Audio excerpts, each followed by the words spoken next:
আমাদের আম মাখা খাওয়া শেষ, আমের মধ্যে আবার লিচু দিয়ে দিচ্ছি। মানে সবগুলো মহিলা মানুষ হইলে যা হয় আর কি। হামামখানা বানিয়ে ফেলেছি। মনে হচ্ছে বহু বছর পর এরকম ভাবে অনেকজন মিলে একসঙ্গে মজা করে আম মাখা খাচ্ছি আর আনন্দ করতেছি। আর এই তো গল্প গুজব হাসি ঠাট্টা তো আছেই। মাখা না, আপনি হাত তো উঠাইলেন কেন? মরিচের গুঁড়াগুলো দিবেন, দিয়ে দেন। চামচ নাই, কিছু নাই। চামচ নাই, হাত আমার হাত তো মোটা দেখা যাইতেছে কে? দেখেন ভাবি অনেক মোটা যায়। আমি তো চিনতেছি না আমার হাত। আল্লাহ, আমি কিন্তু র ভয়েসে ভিডিও আপলোড করব, দাঁড়ান। এই হলুদ দেন না মরিচ দেন, আবার এরকম কালার তো মরিচের।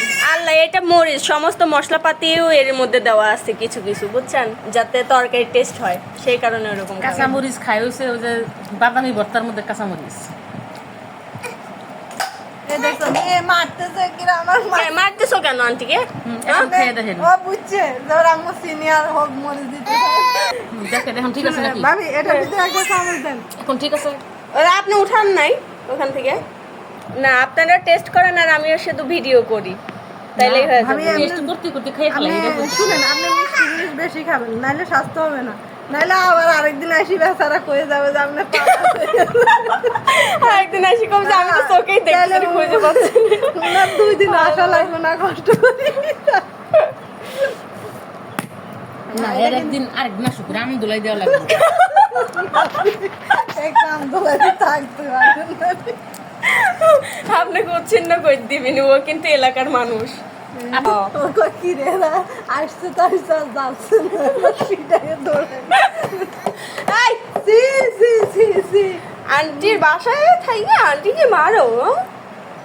রায়তের পাটাই বাটার থেকে একদম থেতলানো হয়েছে না? চাদর করে উঠায় 2 দিন এই যে বিচ বের করেন নাই তো? আপনি না ওটা লাস্টে মনে হয় গেছে, বিচিটা আমি যেটি পাচ্ছি এটি বের করছি। আমাদের আম মাখা খাওয়া শেষ, আমের মধ্যে আবার লিচু দিয়ে দিচ্ছি। মানে সবগুলো মহিলা মানুষ হইলে যা হয় আর কি। হামামখানা বানিয়ে ফেলেছি। কলাম চাদর ধুয়ে দিবেন না। এটা হয়নি। ভাই বিশ্বাস করেন অনেক দিন পরে এরকম একটা সুন্দর মুহূর্ত কাটাইলাম সবাই মিলে। আম মাখা খাওয়ার পরে লিচু মাখা খাওয়া, আর লিচু কিন্তু এই আম মাখানোর রসের মধ্যে আবার করে মাখায়া খাইতে কিন্তু আসলেই অনেক মজা লাগতেছিল। একদিন এমনি এমনি শুধু লিচু মাখায়া খাইতে হবে, কেমন লাগে সেটা তো দেখতে হবে না?